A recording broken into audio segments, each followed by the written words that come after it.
Bonjour, nous sommes le lundi 23 septembre 2024. La météo était plus ou moins potable hier, un petit peu sombre en soirée. Aujourd'hui, bon, la journée semble être éclairée, donc pour l'instant, il fait un petit peu sec. Bon, c'est agréable, donc on peut sortir. Il n'y a pas de problème pour un 23 septembre. C'est un très bon temps. Alors ici, cette vidéo ici va être consacrée à l'équation d'une droite passant par une droite avec un coefficient angulaire donné et passant par un point. Bon, c'est un cas de droite, un cas d'équation. Les équations peuvent en avoir plusieurs. Et justement, celle-ci, c'est en est une. On va passer par un point que je vais appeler P, de coordonnées x1. Bien sûr, on est dans le plan. Un repère étant posé, bien sûr, encore une fois. Parce que ici, ça va être de la géométrie analytique. Hein, c'est une équation. Bah, ça descend de la géométrie analytique. L'équation cartésienne. Donc un repère étant posé et l'équation étant donnée par rapport à ce repère. Et donc on a un point P qui est xy, x1, y1, et on a le coefficient angulaire qui est donné, m. Alors, ou a, je vais plutôt mettre a.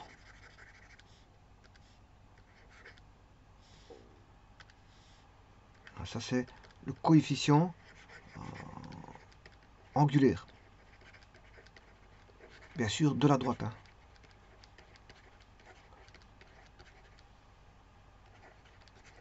Alors, pour avoir l'équation de la droite, il suffit d'établir y moins y1. Bon, ça descend tout droit des équations vectorielles et paramétriques. Hein. Bon, ici, je mets directement l'équation de la droite, qui est y moins y1 est égal à x moins x1. Alors, le a s'appelle aussi le m, c'est le coefficient angulaire de la droite, c'est la pente. Si a est positif, on a 1 a. Si a est positif, la droite est croissante. Si a est négatif, la droite est décroissante. Alors, c'est là, pour 1, vous avez a. Attention que si vous mettez 2, enfin moins a. Bon, ici, j'ai dit qu'a était négatif. Hein. A est en négatif. Ça veut dire que c'est un nombre négatif. Hein. Donc je ne suis pas obligé de mettre moins A. Je peux dire que A est positif, mais alors moins A est négatif. Bon, ici je dis que on a A qui est directement négatif. Alors pour 1, vous avez A. Si vous prenez 2, vous avez 2 fois A. Si vous avez 3, vous avez 3 fois A, et ainsi de suite. Voilà. Donc ça c'est assez simple. Donc on connaît un point et le coefficient angulaire de la droite donnée. Par exemple, soit un point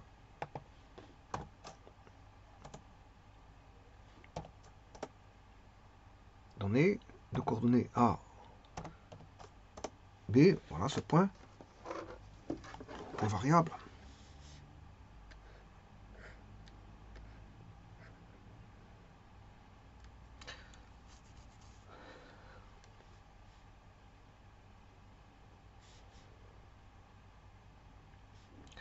Voilà, ça c'est le point, le fameux point P que j'ai mis, je l'appelle ici A. Je peux l'appeler P. Donc un point est connu. Voilà. Et on connaît la pente. La pente est donnée. Mais il suffit d'écrire l'équation y moins a est égal à... Supposons que la pente, je vais mettre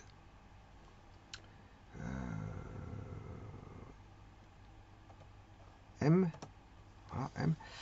Donc j'aurai y moins a est égal à m x moins b.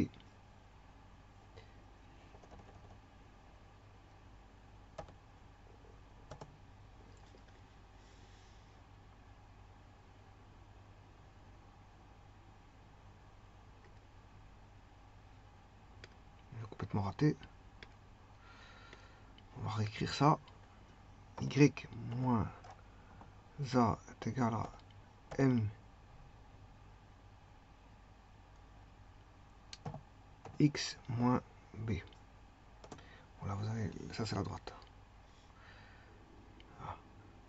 Donc normalement il doit passer par B 0. Oui, c'est attention qu'ici je me suis trompé, c'est X moins B, parce que c'est le Y qui vaut B, pas A. Et le X il vaut A. Voilà. Alors ça c'est la pente, vous voyez qu'elle est là. Ça c'est une pente croissante. Bon là c'est une pente constante, hein. La pente elle vaut 0. Là la pente est négative. Voilà, voilà une pente de 0. Pente positive. Voilà, une pente négative. Voilà. Alors maintenant, je vais prendre un point sur cette droite.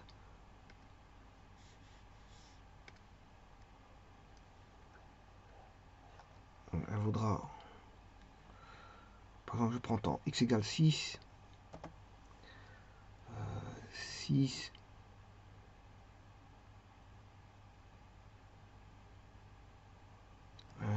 alors ici, je suis obligé de la transformer. Voilà. Donc ici, je suis obligé de la transformer pour mettre un point dedans. Parce que GeoGebra nécessite une transformation. Donc je vais l'écrire sous forme de y égale ax plus b. Ça, c'est l'ordonnée à l'origine. Ceci, c'est le coefficient angulaire. Alors, les paramètres, c'est le coefficient angulaire, l'ordonnée à l'origine. Là, elle est donnée sous forme de deux paramètres. Bon. Ou alors, on peut l'écrire aussi mx plus p. C'est la même chose. Alors, moi, ici, je vais retraduire cette équation-là. Une droite passant par un point et deux coefficients angulaires donnés. En mx plus p. Donc, on va faire ça. Donc, on a y moins y1 est égal à mx moins x1. Là, il faut retraduire y est égal à mx moins mx1 plus y1. Donc, vous voyez que ici, le p n'est rien d'autre que y1 moins mx1. Voilà que vaut le p. y1 moins mx1. Donc, y égale mx plus p. Donc, ce sera y1 moins mx1. Donc, je reviens ici. Le m étant donné, donc il suffit de mettre mx.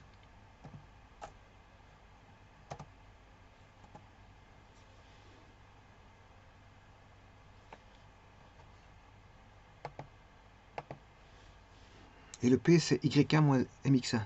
Donc, vous voyez que, en fait, elle peut être donnée encore autrement. Regardez bien. Bon, on pourrait l'écrire y moins mx égale y1 moins mx1. Ou encore y moins mx moins y1 moins mx1. Bah, là, on l'a sous forme de fonction. C'est ça qui est bien. C'est y égale f de x. C'est une droite vue sous forme d'une fonction. Voilà. Et donc ici, vous voyez que c'est... Il suffit de faire la différence de... Là, ce sont les variables y et x. Et ici, ce sont une coordonnée en xy. Abscisse ordonnée. C'est une coordonnée. Et donc, vous voyez que l'expression est la même, sauf vous retranchez. Vous tranchez celle-ci avec celle-là. Et vous faites égal 0. Voilà. Donc, vous voyez que c'est y1 moins mx1. Bon, on va faire ça.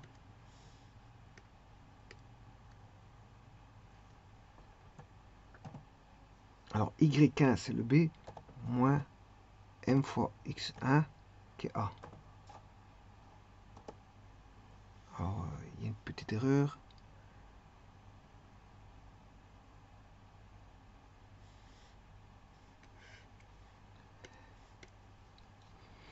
y1 moins mx1.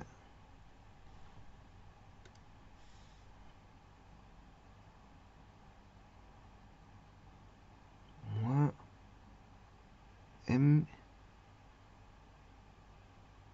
Ouais, tout ce qui là, c'est un plus. Ouais, ici, c'est un plus. Donc ça, c'est bon. C'est juste que je me suis trompé sur GeoGebra, j'ai mis un moins.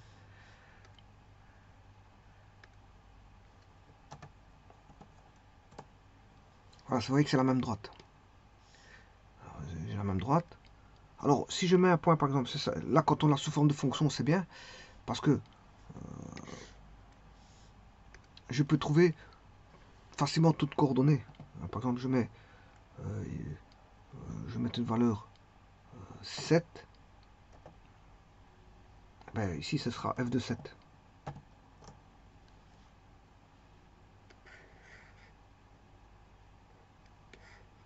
Voilà, vous avez bien vu qu'on est sur la droite.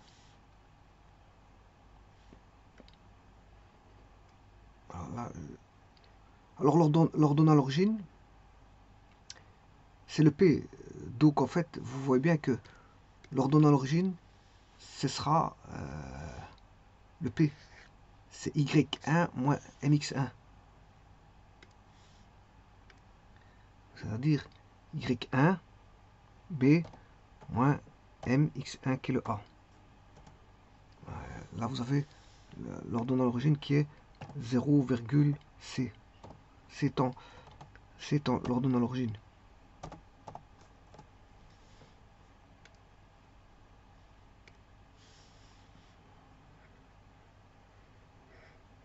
Bon, à partir de là, je choisirai un point, qui est le point P. À partir du point P, je crée, voilà, on va créer coefficient angulaire. Alors, pour ça, alors je prends une unité, je ne vais pas prendre plus, je pourrais prendre plus, mais bon, je vais essayer de prendre une unité. Je vais faire passer une droite par P, donc c'est Y égale P. Y égale P. Ouais, attention que le P c'est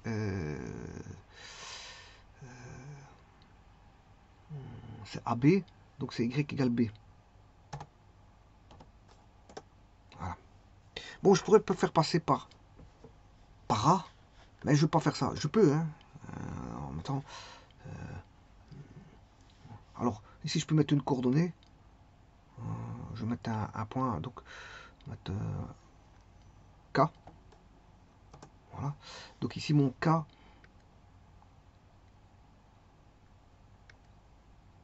je vais changer ici le K, F de K. Voilà. Et puis ici, je peux choisir mon point où je veux. Par exemple, j'avais mis 7 tout à l'heure. Ben, je vais remettre 7. Voilà. C'est mon point A. Alors, ce que je pourrais faire, c'est mettre une droite x égale k. Voilà. De cette manière-là, j'ai une intersection.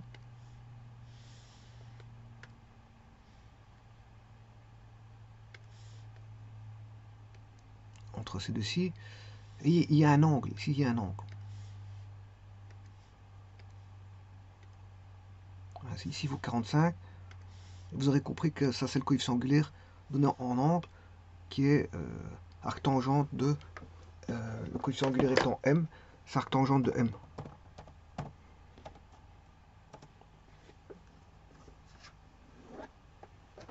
Alors attention à l'arctangente, hein. Faut toujours faire attention. Alors si je vais par là, je change mon m.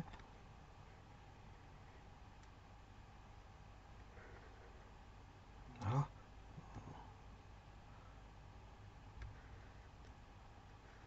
Il faut adapter l'arctangente, bien sûr.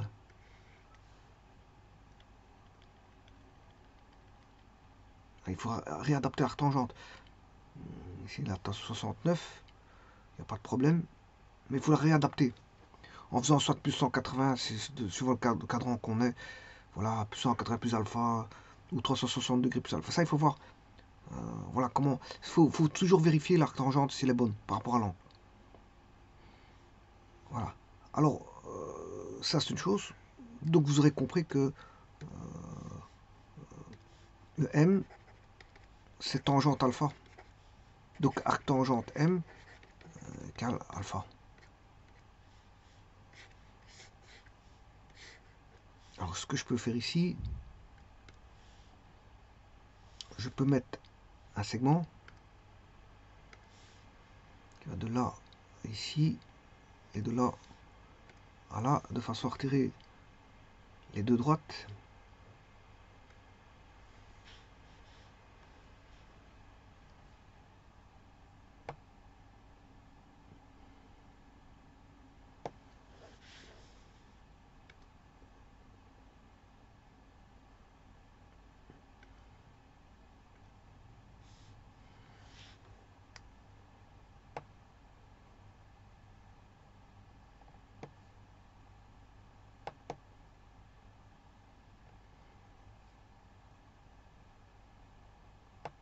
Voilà, je retire ces deux droites.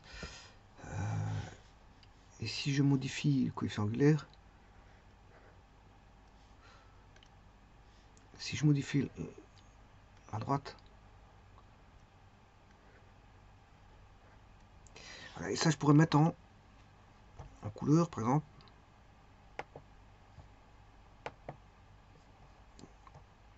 Couleur rouge.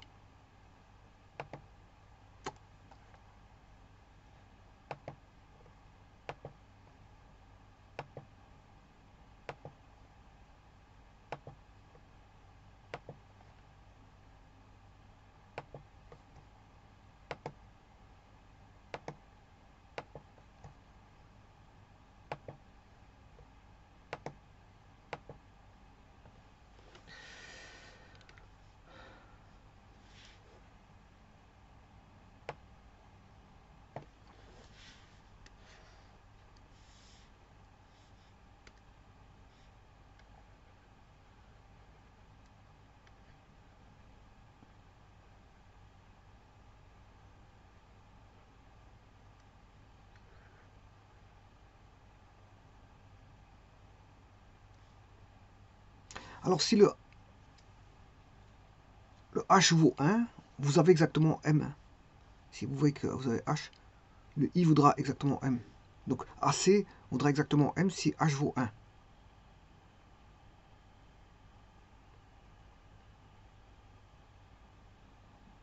Alors je dois réadapter mon point A pour tenter de l'avoir égal à M. Donc, où est point A? Cette équation, c'est Y égale constante. Il suffit de chercher la constante. Bon, j'ai été chercher par rapport à quel point.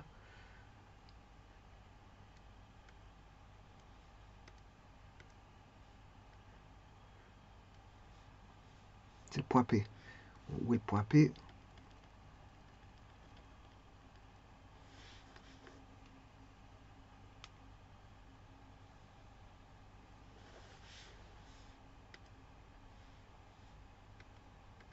Il est là. Donc je vais modifier le A. Je vais remonter. Je vais remettre ici pour vous voir un peu plus clair. Maintenant, j'essaie de m'adapter à avoir H égale 1 de telle manière à ce que AC, H et PC. H et PC. J'essaie de l'adapter égal à 1. De telle manière à ce que AC fasse le coefficient angulaire M. Alors le P, il est où? Le P, il est en A. En X égale A. Ça veut dire que l'équation X doit être égale à A plus 1. On va faire ça tout de suite.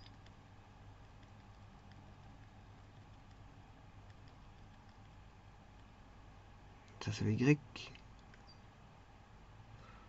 Le X égale non plus.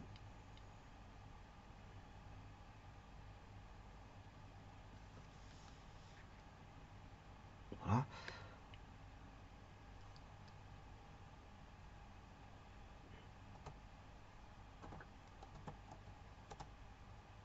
Voilà, ça c'est bon. Il faut réadapter ici. A, c'est A plus 1.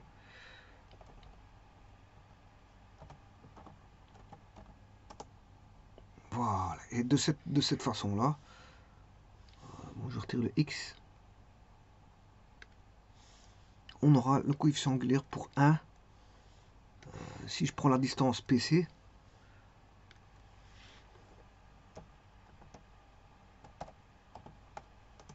ça fait 1, et la distance AC,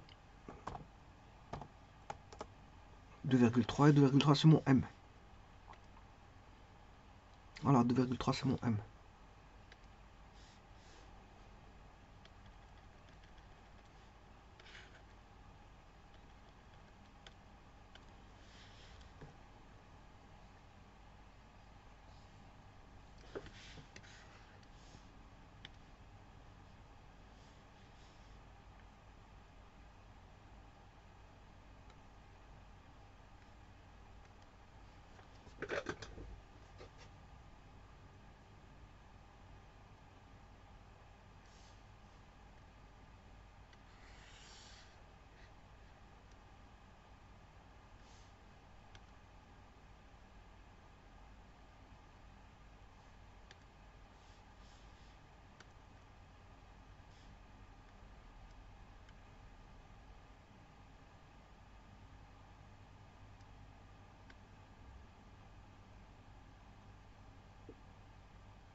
Voilà, ici il vaut 0,7, le E il vaut 0,7, H vaut 1, donc PC vaut 1, et là, voilà, on a le coefficient angulaire pour une unité.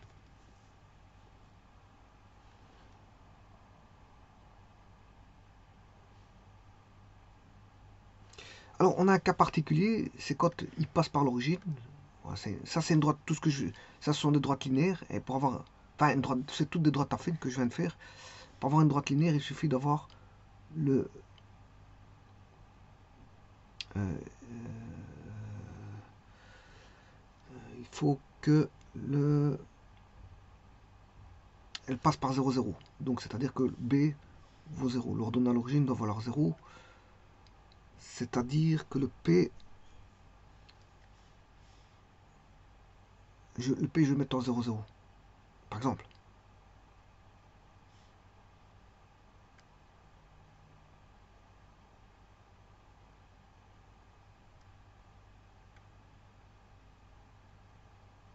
Voilà. Le P ici.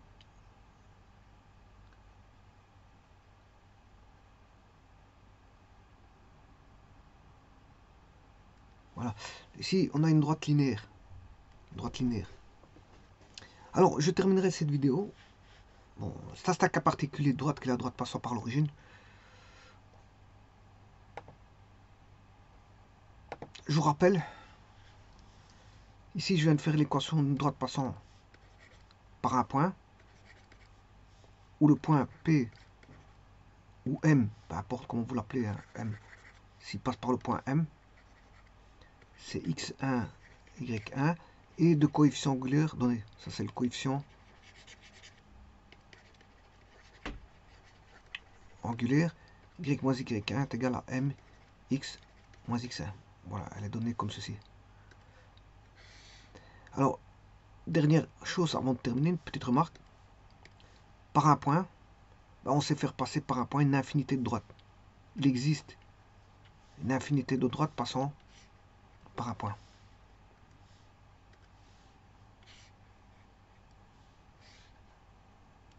Et d'ailleurs, c'est ce que je fais sur GeoGebra. Mes variations que je fais ici. Par exemple, je vais fixer le point P. Supposons que le point P soit ici. Voilà le point P. Mais vous voyez que par le point P, je peux faire passer une infinité de droites.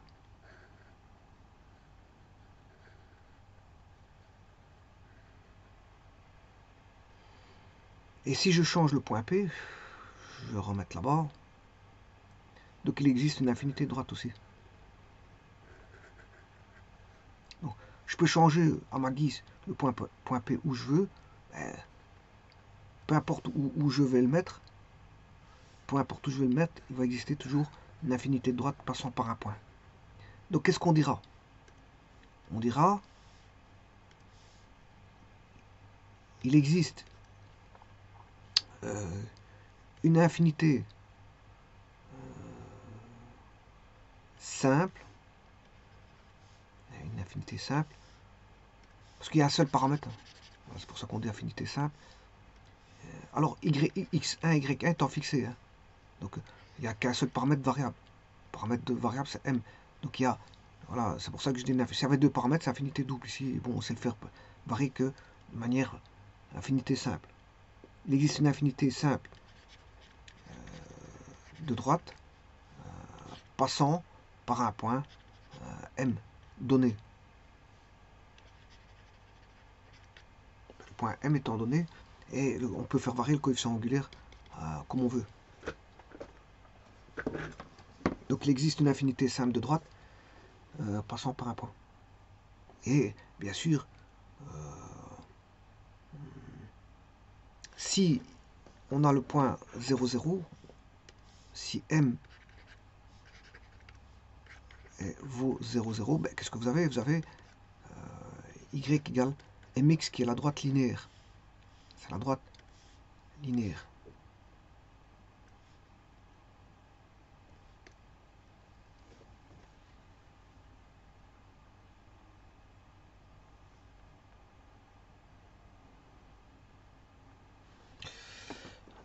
Je vous remercie.